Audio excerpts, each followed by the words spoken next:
Ha venido toda Barcelona, se dijo eufórico, y los años de mayordomos y nodrizas y un nutrido grupo de sirvientes que le habían mimado desde pequeño se dibujaron en la sonrisa que acompañaba su entrada en el salón. Aquel ambiente de éxito y poder le excitaba el orgullo de clase y le hacía sentirse finalmente seguro. Lejos había quedado la locura revolucionaria que despreciaba a la gente de bien y ponía en peligro el orden de Dios. ¿Qué sería del mundo si los hombres como él no inspiraban respeto? Y entonces respiró aliviado, porque los días en que miraba de reojo, convencido de que algún revolucionario le dispararía un tiro por la espalda, habían desaparecido para siempre. Los suyos habían ganado la guerra y eran implacables y precisos en su determinación de limpiar de rojos al país. No dejaremos ni una rata viva, se dijo mientras ayudaba a su esposa a quitarse la estola de Marta Sibelina que la hacía parecer tan elegante. Y al mirarla pensó que Merceneta, que así le decían a la mujer, aún mantenía una gran belleza a pesar de que ya había superado los 50 años.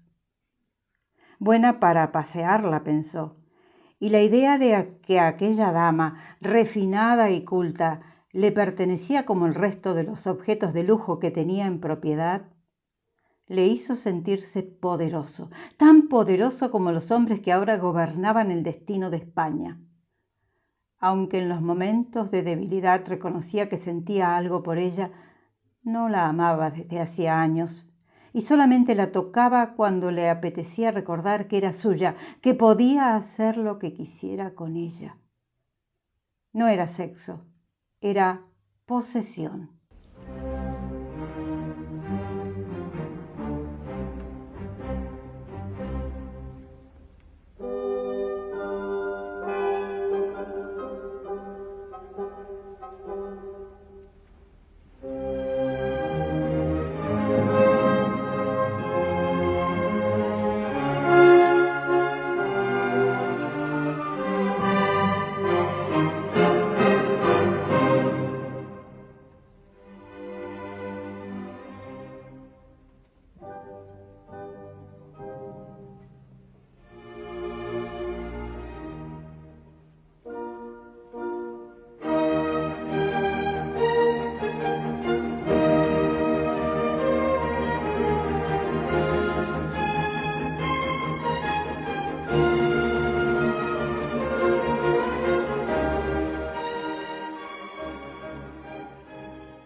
Hola, ¿cómo le va? Y usted se estará preguntando de qué trata el tema de hoy. Bueno, le cuento. Hoy vamos a comentar una novela que es muy exitosa en este momento, que pertenece a la mano de una escritora y periodista española, catalana ella para mayores datos, y ya se va a dar cuenta por qué especifico esto de catalana, que se llama Pilar Rahola. Es una conductora de radio y de televisión, escritora, periodista, columnista del diario La Vanguardia, en el cual ya no figura más, amiga de causas a veces muy difíciles de mantener. Ella es defensora de los derechos humanos de muchas comunidades y de muchos países y de muchas situaciones en todas partes del mundo. Pilar Rahola es realmente un personaje y yo no sé si hubiera tomado un libro de ella para traerlo aquí, para comentar, porque es muy controvertida. Es una persona que ha tenido sus grandes disgustos y diferencias y divergencias con distintos partidos, con distintas comunidades, como le decía. Es aplaudida por algunos, odiada por otros. Pero cuando tuve el libro en mis manos, que me fascinó el título, la tapa y el tema que leí en la contratapa, y que se titula El espía del Ritz, escrito por Pilar Rahola, una novela recientemente aparecida, y cuando leí el tema, dije, esto tiene que ser para que yo lo investigue. Y sí, lo leí al libro, me fascinó, me pareció sumamente interesante, más allá de algunas circunstancias que han opacado un tanto la presentación de este libro hace 1 o 2 meses en España, pero no obstante, me pareció que creo que está muy bien escrito, que ella tiene oficio como periodista, que tiene conocimientos, que ha hecho una buena investigación. Y bueno, todo eso me dio la pauta de que El espía del Ritz, este libro que hoy les he traído, merece la pena. Merece la pena que uno lo tenga en cuenta, que uno lo analice, que nos vayamos informando de qué trata esta situación que comienza, de acuerdo a lo que decía el personaje en la apertura del programa, en septiembre de 1943, cuando ya Francia había sido tomada por los alemanes, por los nazis, y mucha gente huía a España porque, bueno, eran o de ascendencia judía o tenían algo que a los nazis podía no gustarles en ese momento. ¿Para qué vamos a hablar de todo eso? Y mucha gente fue a parar al Hotel Ritz de Barcelona, que en ese momento era un lugar suntuoso, quizá el más suntuoso que había en ese momento en la capital catalana, y que albergaba a los jerarcas nazis y franquistas del momento. Allí se paseaban permanentemente por esos suntuosos salones gente variopinta, pero sobre todo jerarcas que estaban en el gobierno en ese momento. Franco había hecho una gran alianza con los alemanes y los jerarcas alemanes se alojaban allí en el Ritz. Hasta ese lugar va a parar un músico francés que cruza todo el país y que se aloja en Barcelona. Allí una colectividad lo aloja porque es un hombre con una merecida fama como músico, tiene su orquesta, viaja a pie por esos caminos de Dios hasta Barcelona, lo llevan, lo ayudan, le apoyan, y él viaja con su esposa y sus músicos y llegan a Barcelona. Allí lo que sucede es realmente interesantísimo, porque este hombre que se había dedicado al jazz y a la música negra, le encantaba la música negra, había tenido un gran éxito en Francia, en su Francia natal, pero siendo judío había tenido que huir porque ya se cernía sobre él y sobre su gente la sombra del nazismo, y fue a parar allí al Hotel Ritz de Barcelona, donde, con muy buen tino, se les ocurrió a él y al gerente de ese momento del hotel que podían armar una pequeña música para entretenimiento de los jerarcas que pasaban allí largas veladas.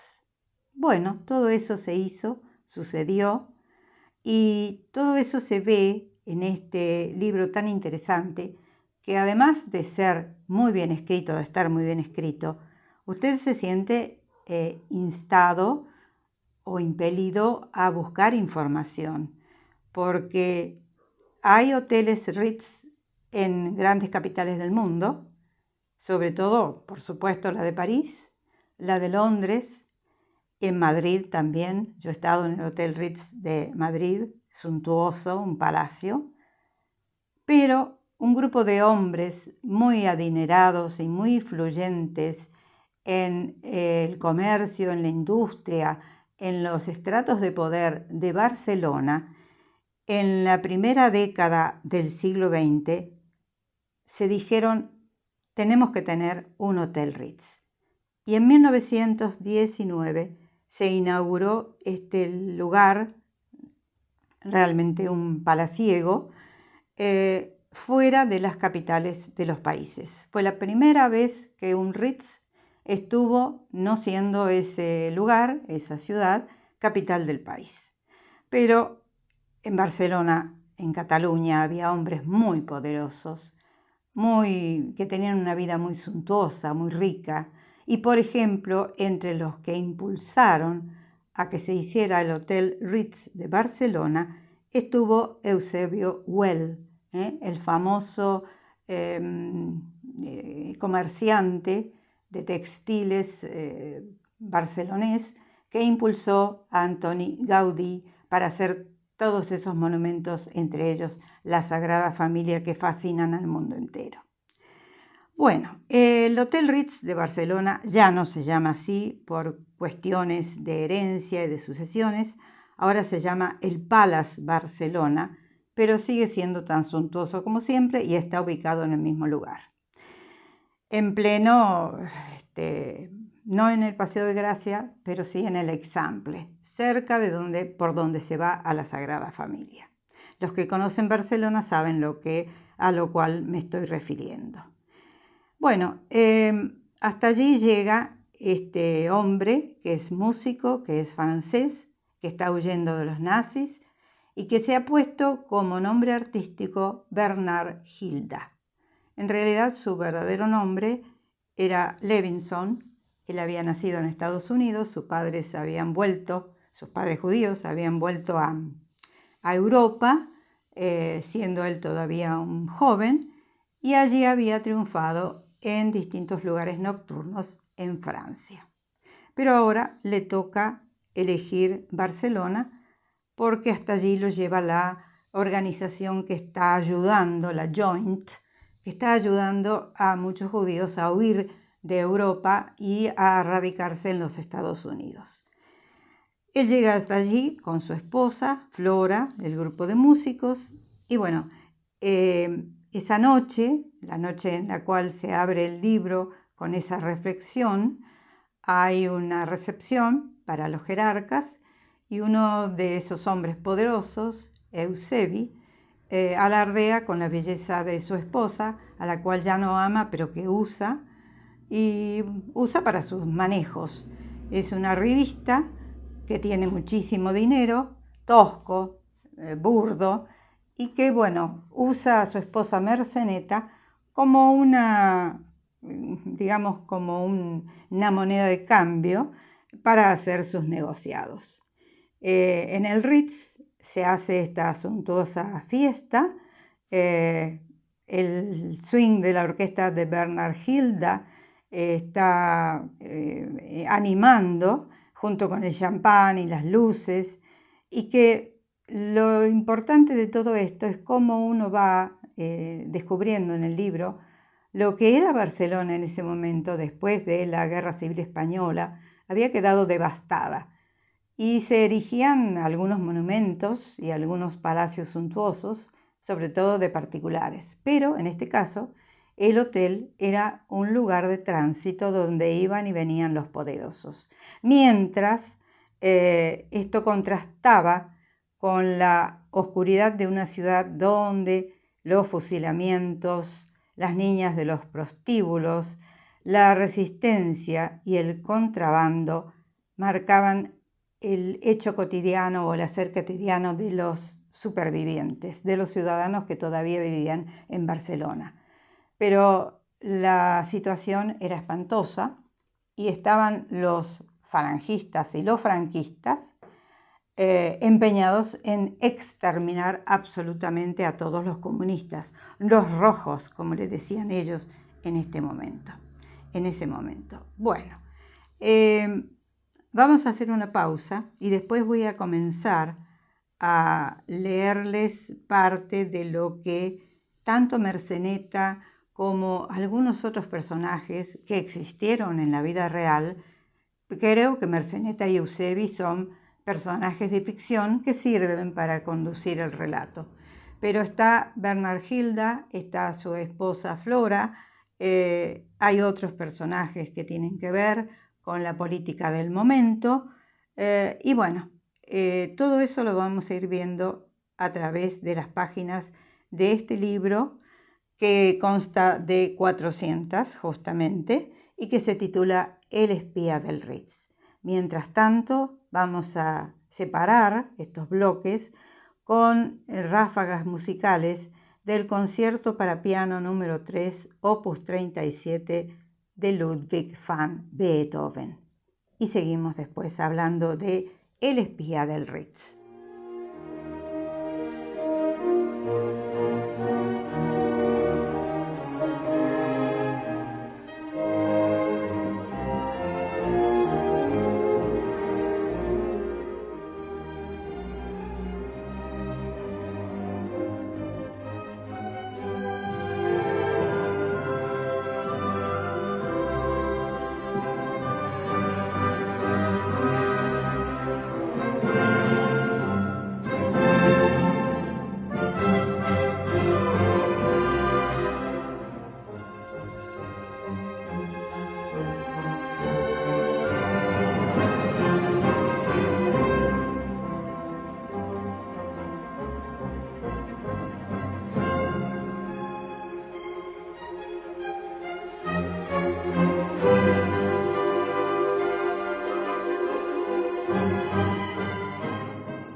Bien, seguimos y como les decía antes, el protagonista, el principal actor de esta novela, El espía del Ritz, que está basada en hechos reales, se llamó Bernhard Hilda.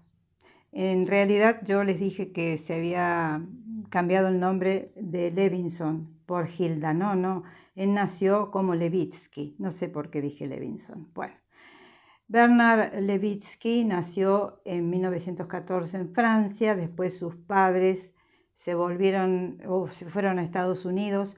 Él volvió a Francia, hizo toda su carrera como intérprete allí, como exitoso intérprete de una pequeña orquesta de jazz, y falleció en junio del 2005, o sea, no hace mucho, en París. Bueno, hay un momento en el libro, en la página 21, donde él recuerda cómo había nacido su vocación para la música y cómo él se había metido en ese mundo que lo tenía realmente fascinado y que, bueno, gracias a eso también salvó su vida y la de sus músicos, porque se hicieron pasar por franceses exiliados y, bueno, digamos que nadie sospechó de él hasta último momento, en que sí, alguno se le puso en contra porque veía que había manejos raros allí. Él pudo actuar en el Hotel Ritz de Barcelona, pero ya había comenzado su carrera exitosísima en Francia. En la página 21 dice: le faltaban pocos meses para los 18 años y aún mantenía el nombre familiar de Levitsky, cuando fue con sus padres a ver el debut de los ballets rusos de Monte Carlo en el Teatro de los Campos Elíseos. Recordaba la fecha con precisión, 9 de junio de 1932, porque aquel día había besado por primera vez a Flora y por la noche, con la interpretación de la escuela de baile de Leonid Massin, el recuerdo de aquel beso lo había emocionado. Nunca había visto un ballet tan delicado y se imaginó que algún día iría a la ópera de Monte Carlo y volvería a disfrutar de aquella danza sutil. Iré con Flora, pensó, mientras el ballet llenaba de belleza el escenario. De eso hacía ya 10 años, porque ahora es 1942. Y ahora que contemplaba la bahía serena de Monte Carlo, el recuerdo de aquel momento feliz lo estremeció.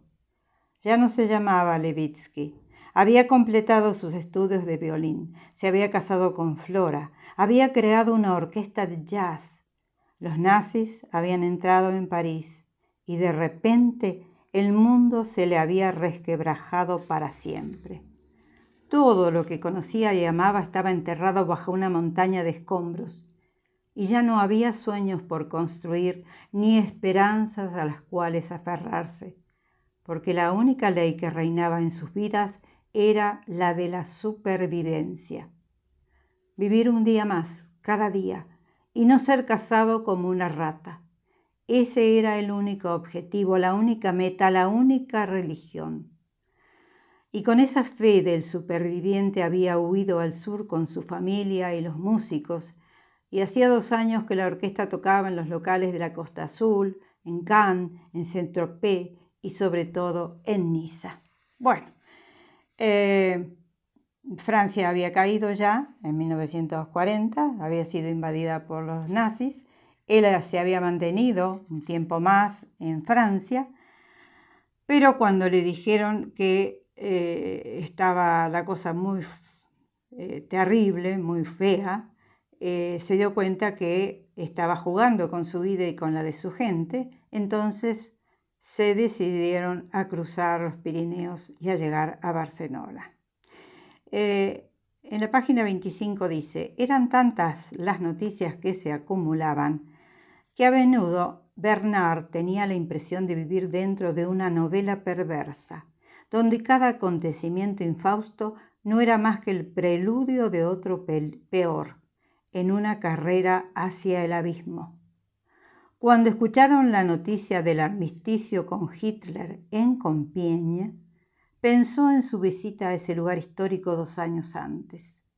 Recordaba el orgullo que sintió al leer la placa conmemorativa de la victoria sobre los alemanes en la Primera Guerra Mundial. Decía la placa: la arrogancia criminal del Reich alemán. Bueno, ahora, en aquel mismo lugar de la derrota alemana, Hitler se alzaba victorioso. El viejo lema de la República, libertad, igualdad, fraternidad, acababa de ser sustituido por la nueva idea que el ideólogo de extrema derecha Marat había inspirado y que Pétain había consagrado, y que se decía era trabajo, familia y patria. Bueno, las cosas habían cambiado. Ya Bernard, Hilda y su esposa Flora, junto al grupo de músicos, tuvieron que marchar hacia Barcelona.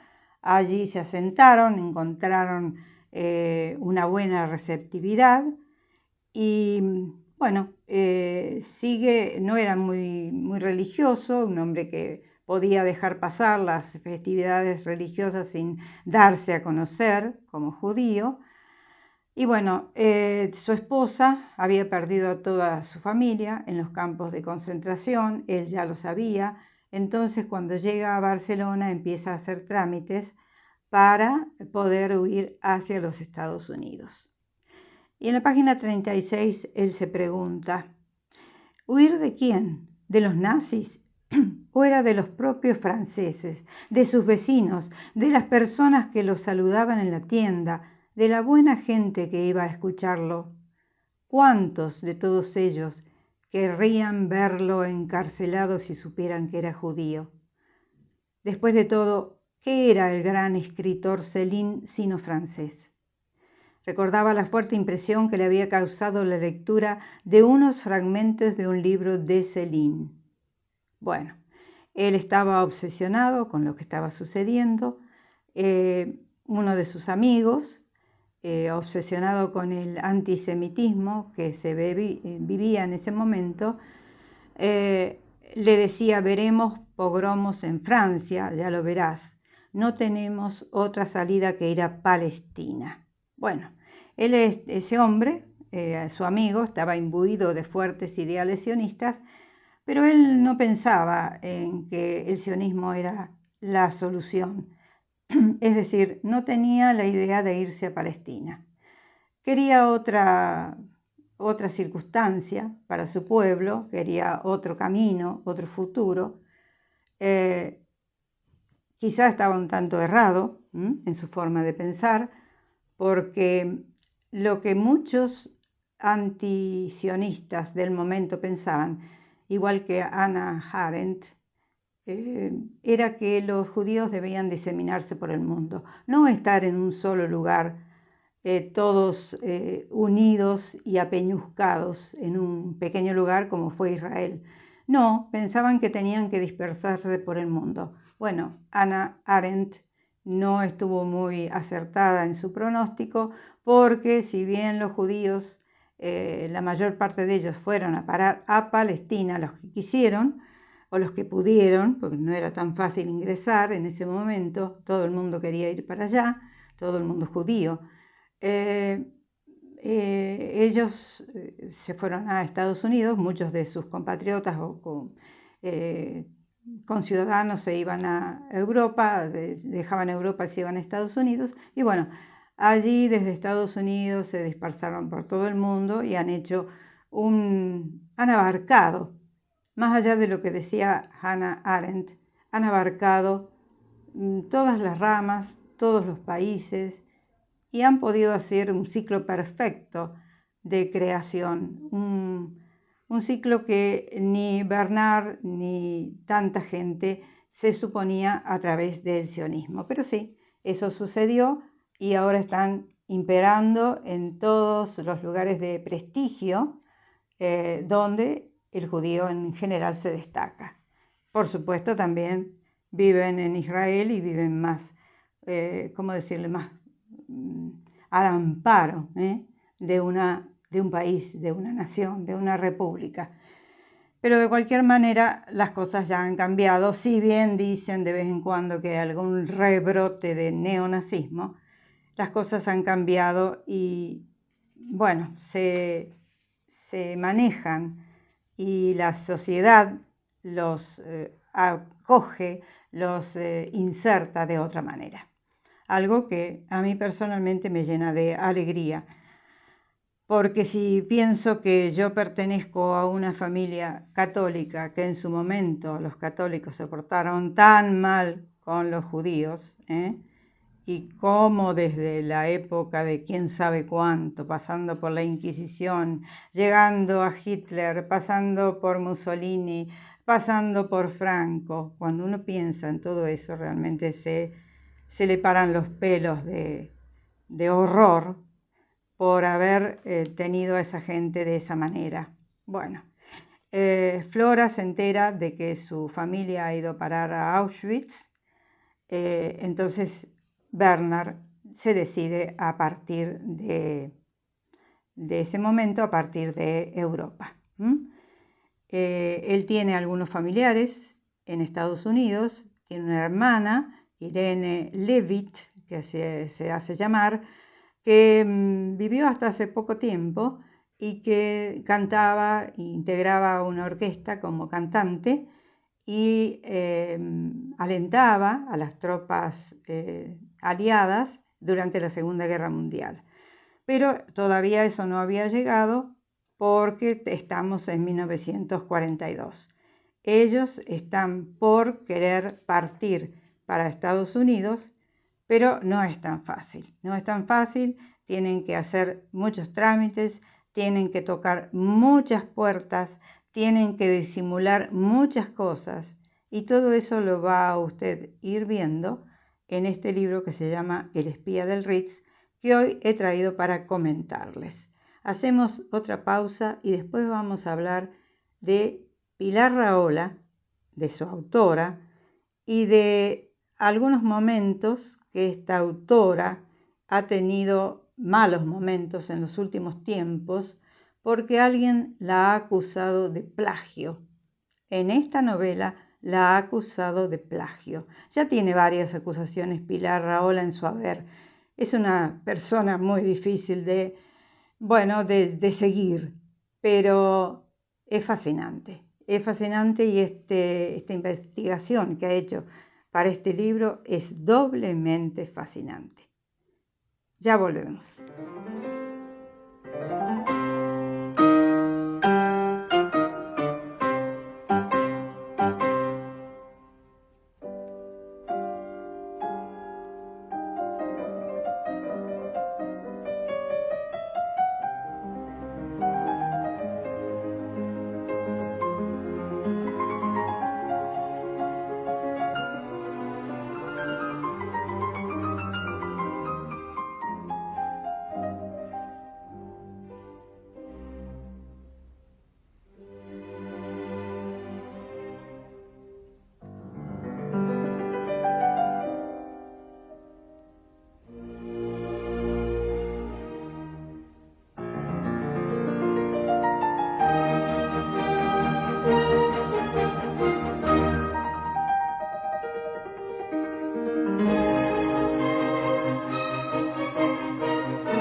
Bueno, les prometí hablar de Pilar Rahola, que se lo merece por ser el personaje que es.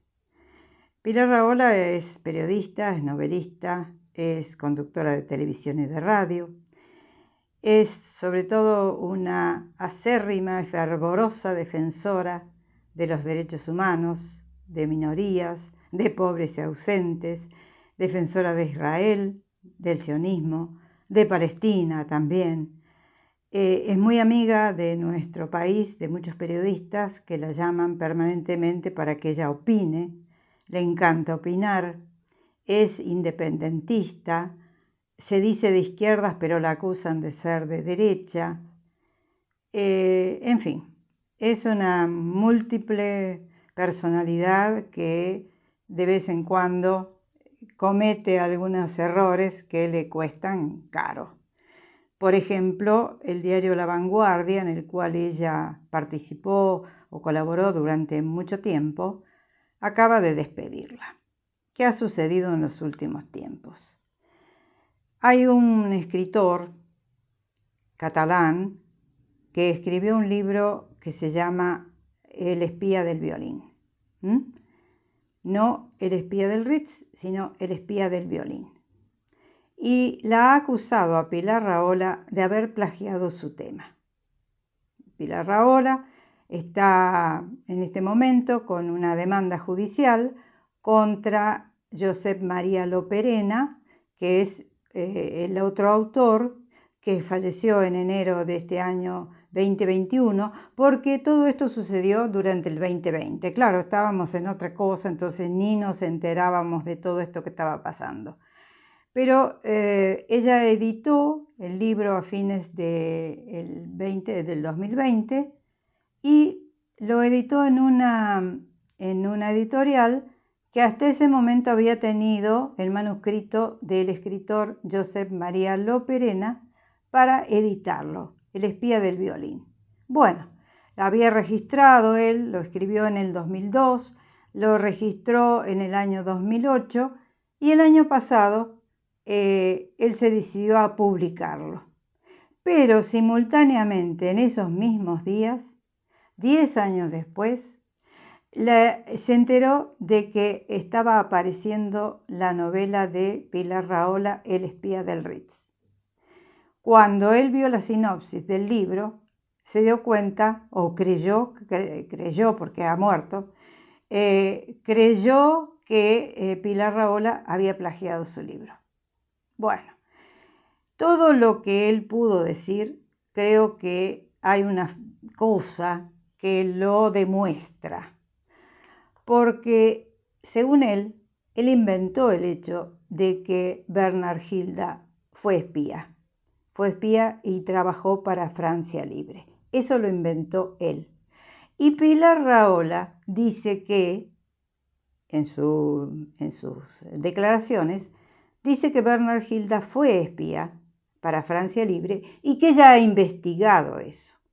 Pero el otro autor dice que él inventó el hecho de que Bernard Hilda había sido un espía para Francia Libre. En fin, todo eso se está dilucidando en los tribunales. Este hombre ya falleció, está su familia, están los herederos.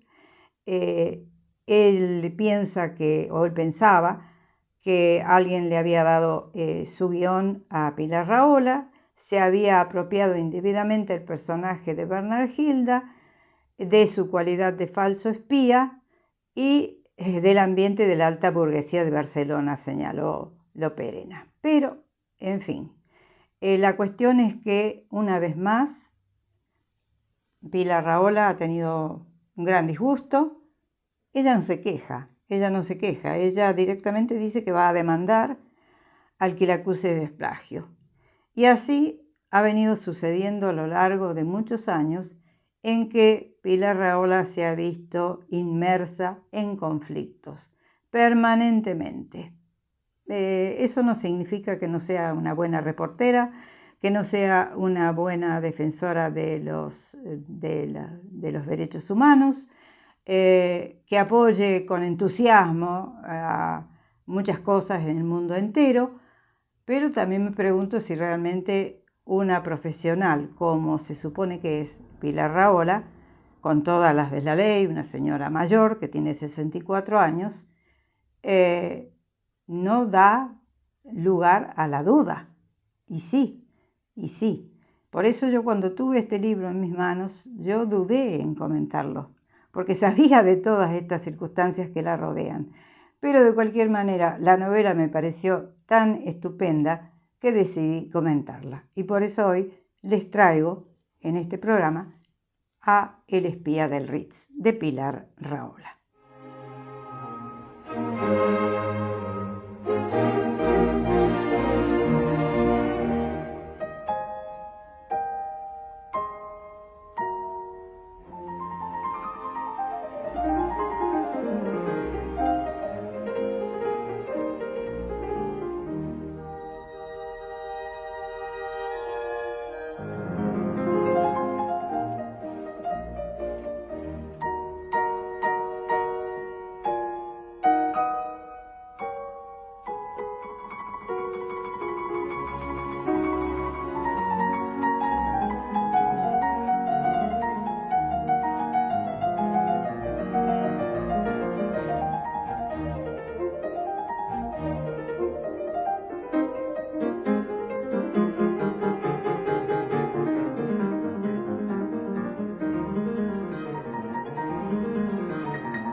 Bueno, seguimos. Recuerde que la música que hoy nos acompaña pertenece al concierto para piano número 3, opus 37 de Ludwig van Beethoven.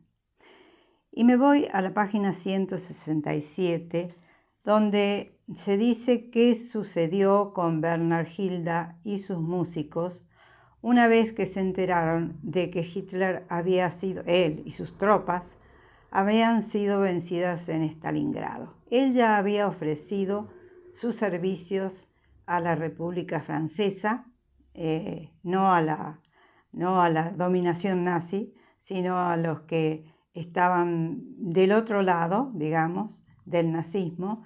Había ofrecido sus servicios a Francia Libre, una organización que luchaba en contra de la invasión nazi a Francia.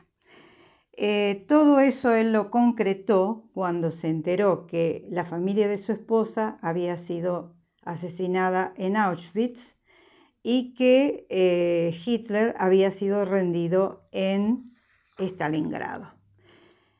Entonces dice en la página 168, así fue como, un mes de marzo de 1943, en honor a los defensores de Stalingrado, él, Bernhard Hilda, nacido Bernhard Levitsky, hijo de un superviviente del pogromo de Kiev y marido de una esposa que había perdido a toda su familia en un campo de exterminio, acababan de perpetrar su primer acto en favor de la resistencia. No les habían pedido una gran acción, ni les exigían ningún gesto de valentía inusual más allá de las aptitudes de su profesión. Solo querían que les dieran información. Le dicen a él en un momento dado, una persona que representa a Francia Libre, le dice: todos los cargos alemanes importantes y también los italianos se reúnen en el Ritz y seguro que vendrán a escuchar a su orquesta. Necesitamos saber qué personajes llegan, con quién se relacionan, cuáles son sus contactos. Todo lo que puedan fotografiar nos será muy útil para conocer los movimientos que se cuecen en la ciudad. No olvide que Barcelona es clave en las relaciones entre el Eje y Franco, y los alemanes han aumentado mucho su presencia. Barcelona es un nido de víboras. Bueno, lo que tienen que hacer ellos es poner pequeñas cámaras en los instrumentos, en el violín, él y en los distintos instrumentos los otros músicos, que son 5 en total, los que lo acompañan, para fotografiar momentos en que en ese lugar aparecen los jerarcas nazis, los jerarcas franquistas, y bueno, pasárselo todo a esa organización que se llama Francia Libre. Si fue o no cierto, esto según este otro autor que se queja de Pilar Rahola, eso lo inventó él para su novela, El espía del violín. Pero según Pilar Rahola, ella ha investigado y dice que Bernard Hilda efectivamente fue espía para Francia Libre. ¿Quién tiene la razón? Solamente ella se puede haber metido en una camisa de tantas varas como esta, que realmente es tremendo lo que ha hecho. Y la acusación de Josep María Loperena tiene su fundamento, porque si él lo registró el libro en el año 2008 y allí figura que Bernard Hilda era espía, cuando la historia no decía lo mismo, bueno, me parece que esta señora Pilar Rahola se las va a ver en difíciles, en una situación un poco complicada. Bueno, me quiero ir a la página 207, donde se habla de cómo los franquistas asediaban a los rojos o a los republicanos, como usted prefiera, y con qué sentimiento y con qué odio los mataban. Bueno, era mutuo, los republicanos también cometieron atroces asesinatos en contra de, por ejemplo, miembros de la iglesia, incendiaban iglesias, mataban curas, monjas. Fue terrible aquello. Estoy hablando de la Guerra Civil Española, que después se prolongó en el tiempo porque Franco siguió en el poder, como usted ya sabe muy bien, y esto que transcurre en 1943, más a su favor porque estaba rodeado por los nazis que estaban en ese momento en España, que iban y venían y se movían como por su casa. Uno de ellos, que mata a rojos, a republicanos, dice lo siguiente: al parecer los mataban porque querían quedarse con las tierras de los propietarios, porque los republicanos habían hecho una especie de reforma agraria y habían permitido que los campesinos expropiaran a los propietarios, y esas gentes entraban en las tierras y las ocupaban, y cuando empezó la guerra mataban a los señores. Fíjese usted lo que está diciendo este personaje, que se supone fue escrito en el 2019-2020 por Pilar Rahola, le hace decir estas cosas. Me suena algo tan conocido, es como que nosotros cerca nuestro tenemos situaciones parecidas. Bueno, sigue diciendo el personaje. Todo esto habían hecho en Badajoz y en los alrededores. Y el teniente coronel nos dijo, lo pagarán con sangre. Por supuesto que lo pagaron, porque los moros no dejaban ni a uno vivo, incluso niños, mataban todo lo que se encontraban, y nosotros también. Bueno, se supone que los moros son los españoles en este caso. Nos ayudaron los de la Falange y también los compadres de la Benemérita. Entre todos hicimos una limpieza. A veces utilizábamos ametralladoras, que era más rápido. Pero el coronel Yagüe mandó traer a los prisioneros a la plaza de toros e incluso la hizo iluminar, que era como una falla encendida. Y de todos esos no salió ni uno vivo.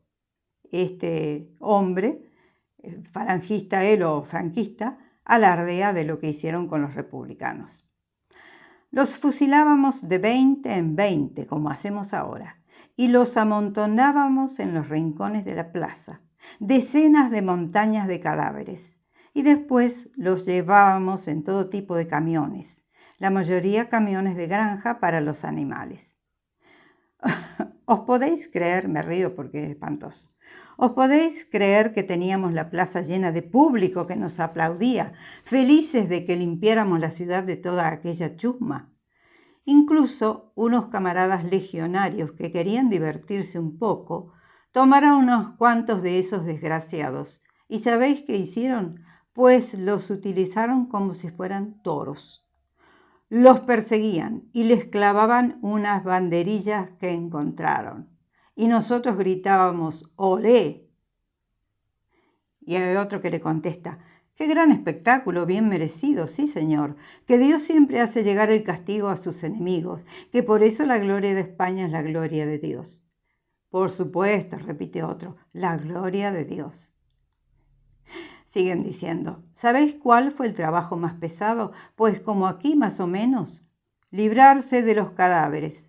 Había tantos, 3 o 4.000, no los contamos, pero eran montañas enteras de rojos muertos por todas las esquinas, en las calles, en la plaza de toros. Bueno, los llevaban al cementerio, allí los enterraban a todos juntos en fosas comunes. Y quiero leerles yo algo que aparece en la página 210, donde hablan de una pobre mujercita que se llama Pepita, y que tiene el marido. Pepita era muy católica, tenía mucha devoción por la Virgen del Rosario y se había casado con un hombre que pertenecía a los republicanos y que estaba en prisión esperando ser ejecutado. Bueno, dice Pepita, o hablan sobre Pepita y dice, ella tenía 14 años y él 17 cuando se conocieron, pero aparentaba muchos más, porque era muy divertido y hablador. Y a Pepita le pareció que siempre la protegería. Él le dijo, niña, no sé si se ha caído un trocito de cielo o el cielo eres tú. Y entonces ella supo que nunca más se separarían. Pero ahora estaban separados y quizá nunca podrían volver a estar juntos, porque en cuanto llegaron a Barcelona, él se había afiliado al sindicato. Luchaba por los obreros, había ido a la guerra. Los de Franco lo tenían encerrado en prisión y sufría mucho porque estaba lleno de piojos que se lo comían vivo. También había tenido la sarna ulcerada y todo el cuerpo estaba en carne viva. Ella no podía alimentar a sus 4 hijos, 2 eran muy pequeños, y había tenido que poner a su hija Angelita a hacer la calle. Y mire usted la forma de decir, a hacer la calle, y que ella pensaba que la Virgencita del Rosario me perdone, porque gracias a que hacía la calle podían comer algo, porque nadie los ayudaba, porque eran rojos y su marido estaba en prisión. Pero no se lo había dicho a su José, no, Dios me libre, nada le había dicho sobre su hija, que hacía la calle, porque su marido ya sufría mucho y aquello le habría roto el corazón. A ella también le rompía el corazón, sí, pero tenía niños pequeños y tenían que comer, porque aunque rezaba mucho a la Virgen, mucho, su Virgencita no la había protegido. Y entonces, cuando lo pensaba, recordaba a su José, que le decía que aquello de Dios era una mentira de los poderosos, que mientras el pueblo hacía procesiones y pasaba el rosario, no luchaba por sus derechos. Y por eso los poderosos mandaban, porque el pueblo era engañado. Todo aquello le decía a su José, pero ahora no, ahora estaba en prisión y ya no decía aquellas cosas.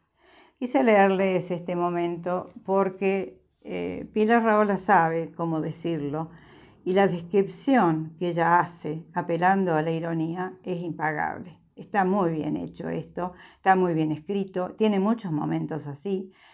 En que a través de la ironía ella pone en boca de los desprotegidos, digamos, palabras de fe, de confianza, de alabanza a la Virgen o a Dios o a quien fuera, y lo hace con una ironía en que demuestra cabalmente la inocencia que tenía esa gente, cuando no la ingenuidad.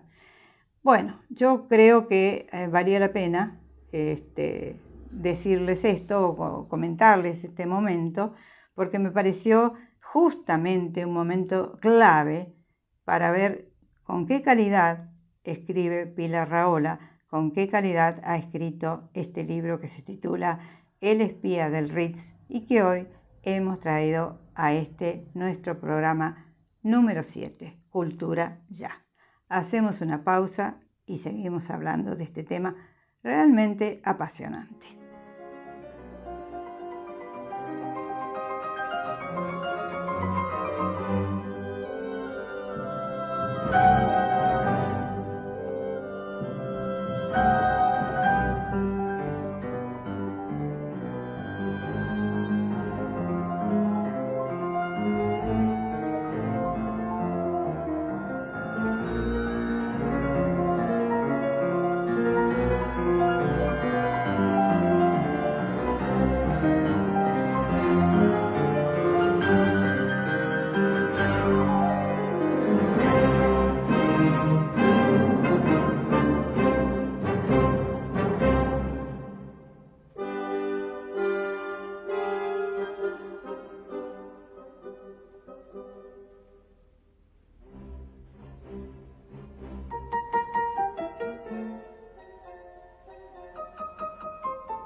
Bien, seguimos y quiero leerles las palabras textuales que dijeron dos personajes del franquismo, un hombre y una mujer. Él se llamó Ramón Serrano Suñer y fue un político, un abogado, un hombre que trabajó junto a Franco hasta el fin de sus días.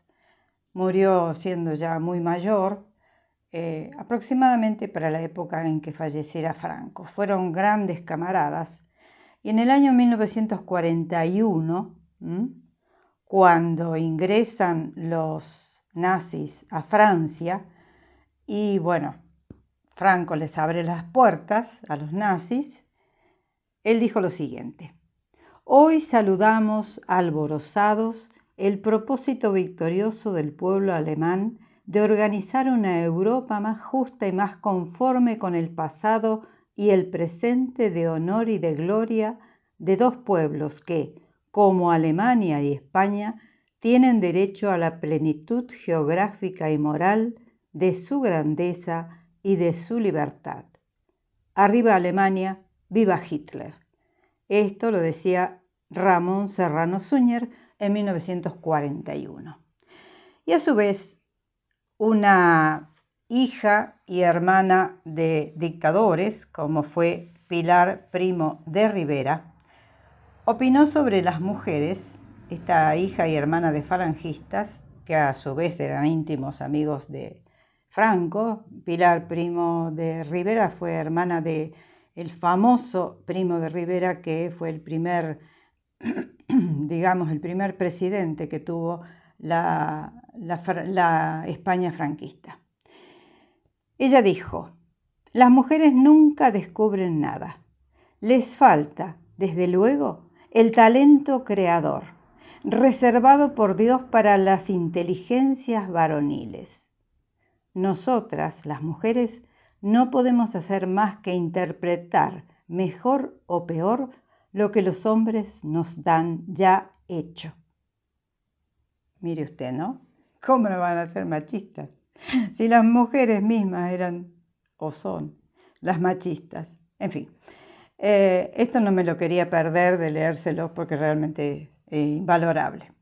Bien, y ahora quiero pasar a algunas películas, tantas que ha traído el cine, sobre judíos que quieren escapar del nazismo, sobre judíos que son rescatados, o sobre los mismos republicanos que luchan contra el franquismo.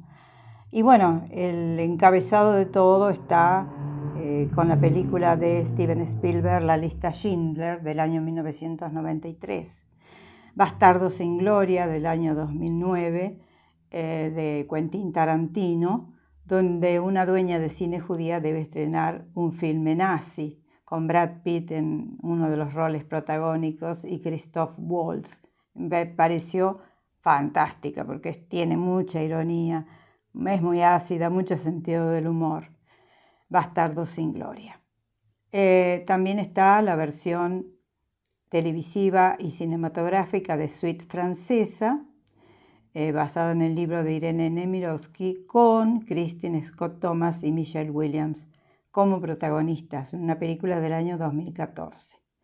Por supuesto que nos vamos a referir a La vida es bella, de Benigni, del año 1997, que tantos aplausos concitó entre muchos interesados en el tema. A mí personalmente me pareció que fue una tontería, pero quizás yo estaba equivocada, no sé, porque tanto la alabaron a esa película.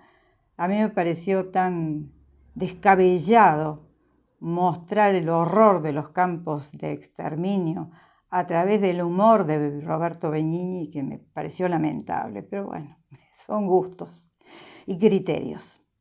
No podemos olvidar El pianista del año 2002 de Roman Polanski, una maravillosa obra de arte, por cierto. En 1974 se hizo una miniserie que me acuerdo que la difundimos en Canal 8 con Anthony Hopkins y Ben Gazzara sobre los juicios de Nuremberg, que se llamó QB7. Y si no, hay que remitirse a la película del año 1961 de Stanley Kramer, que se tituló El juicio de Nuremberg, donde entre otros estaban James Mason, Maximilian Schell, Marlene Dietrich, Judy Garland, una constelación de astros y estrellas. Por supuesto nos acordamos de Los niños del Brasil, donde se supone que un Mengele hace o ha hecho experimentos con niños, un filme de John Schlesinger, 12 del patíbulo de Robert Aldrich, La cruz de hierro de Sam Peckinpah del año 1977, y si no, dos películas que tienen que ver con el nazismo y con los posibles escapes de judíos o de no, gente que lucha por la independencia, y una de ellas se titula Casablanca, el inolvidable filme de Michael Curtiz, y si no, Por quién doblan las campanas, basado en el libro de Ernest Hemingway. Es decir, esto es apenas un esbozo aproximativo de lo que el cine ha dado a partir de la pantalla sobre las persecuciones nazis y sobre los aliados y sobre los perseguidos, etcétera, etcétera. Otra pausa y ya estamos terminando con este programa.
Bueno, ya estamos dándole los últimos minutos a este programa de hoy. ¿Y qué le puedo decir? Bernard Hilda se salva, huye a Estados Unidos, después vuelve a Francia, sigue trabajando como músico, nunca quiso ningún reconocimiento por el aporte que él había hecho. Estoy hablando del libro de Raola, por el aporte que él supuestamente había hecho a la organización Francia Libre. Se salva él y su esposa. Merceneta, que es la esposa de ese arrogante y fatuo personaje con cuyas palabras abrimos el comentario de hoy, Eusebi, también se escapa a los Estados Unidos con un amante. Lo deja porque él la maltrata, la tortura, la mortifica permanentemente y ella se va. Bueno, todo lo demás ya es cosa sabida, no vale la pena que yo se las mencione, pero bueno, me interesó contarles qué había sucedido con Bernard Hilda y con su familia. Su hermana trabaja para los aliados, ya le dije, en orquestas, se presenta en algunos sitios en Europa y fue muy conocida, Irene Levitt, y además actuó en una película, tengo entendido. Sí, hizo una película como secundaria en una película que se llamó de Stanley Donen, Dos para el Camino, o Un Camino para Dos. Bueno, por ese lado nos quedamos tranquilos. ¿Y qué puedo decirle de El espía del Ritz? Que es en una versión novelada, muy bien escrita. Con este libro nos introdujimos nuevamente en parte de la terrible historia del siglo XX. En este caso, lo que sucedía en Barcelona entre 1940 y 1945, en que ya los nazis dejan el poder. Frecuentamos a través de estas páginas a los poderosos, a sus manejos, a sus desmanejos y a las víctimas, que en ese momento era toda la gente que no estaba con ellos. Es decir, con Franco en este caso, porque estamos hablando de la España del 40 al 45. Pero ya todo traía, por supuesto, un bagaje inmenso de persecución, de dolor, de delación. En fin, lo que ha hecho Pilar Rahola es hacerle un moño a esta historia que se prolongó hasta 1975, en que murió Francisco Franco.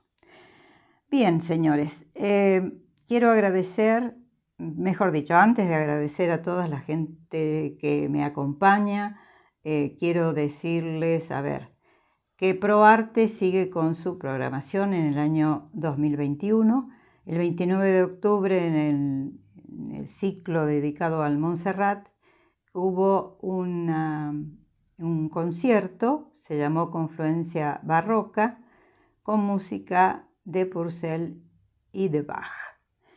Les decía la semana pasada que Martín Sapia había presentado su ópera prima como director, Bonino o Un cuerpo estalló en 1000 pedazos. Se presentó en la sala del Cineclub Hugo del Carril, también se presentó durante el ciclo de cine cordobés que se hizo en los cines Showcase de Villa Cabrera. Me gustó mucho, es una mirada diferente sobre un personaje del arte argentino que se suicidó finalmente, del cual casi no han quedado registros, y Martín Sapia supo cómo resolver y mantener el interés del espectador a través de esta recreación o casi recreación de la vida de Jorge Bonino, un villamariense que, bueno, tuvo una vida muy desgraciada y muy creativa, por cierto. Hablando de cine, quiero referirme a una película argentina basada en el libro de Laura Alcoba, La casa de los conejos, dirigida por Valeria Selinger. Me encantó La casa de los conejos, es la historia de una niña de 8 años que vive en La Plata con su familia. Sus padres son guerrilleros, montoneros, y en un momento determinado ella se tiene que ir del país con su madre a Barcelona. La familia Alcoba vive en Barcelona ahora. Y allí en esa casa donde han encontrado refugio muchos guerrilleros, son tomados, cercados por las fuerzas de seguridad y los masacran. Eso sucedió en 1977 en la ciudad de La Plata. Uno de los tantos actos espantosos que se cometieron durante la época del proceso. Bueno, quiero decirles también que en el Colegio de Escribanos hay una muestra preciosa, instalaciones de hierro y bronce y aluminio de Rafael Zuccari, y una muestra de arte plástico de Fabiana Rossi. Arte mixto, por cierto, y me encantó todo lo que están presentando, como siempre, en la Galería del Colegio de Escribanos. Miriam Brusa y toda la gente que la secunda hacen trabajos realmente extraordinarios, muy bueno, de mucha calidad. Eso, además, es de mucha calidad, y eso en un mundo en que lo chabacano impera, creo que es sumamente valioso. Bien, y ahora sí voy a agradecer a algunos de los amigos que nos escuchan. Si hay algunos que no nombro es porque no me entero. Marcelo Moreno, Juli Mariano, Mercedes Ávila y Rodolfo Loigue, Lito e Inés, que me enteré que están también presentes en esta emisión de programa, Irene Gonet, Jorge Piva, Rosa Pedernera y Jorge Rullero en Barcelona. A ver, ¿quién más? Miriam Brusa, bueno, que la acabo de mencionar porque es la directora de la Galería de Arte del Colegio de Escribanos. Raquel Daniele, Ketty de Molina, Elisenda Ceras también en Barcelona. Les quiero agradecer especialmente a mis dos ángeles guardianes, que son Rogelio Flores y Gustavo Seifer, que me sacan de apuros técnicos en todo momento. También a mi nieta Pía, que ella divina, me escucha también. No todo el programa, porque es muy niña. Bueno, tiene 15 años, pero es un espíritu todavía de niña, y claro, hay cosas del programa que no entiende, pero me escucha. Y se lo agradezco con todo mi amor y mi corazón. A Carlos Culleré, a Florencia Gordillo, a Mayena Viramonte, a Inés de Priotti, a Mónica Mamana, y bueno, acuérdese, deme like o escríbame por YouTube o Facebook, o suscríbase al programa. Y me despido con la frase que nos viene acompañando desde hace mucho tiempo, muchos años, y la sigo manteniendo, porque para perseverante, sí, soy yo, una de ellas. Cambiar el mundo, amigo Sancho, no es locura ni utopía, es justicia. Será hasta dentro de 2 semanas en que volveremos aquí con ustedes, amigos, para hacer otro capítulo de Cultura Ya. Chao.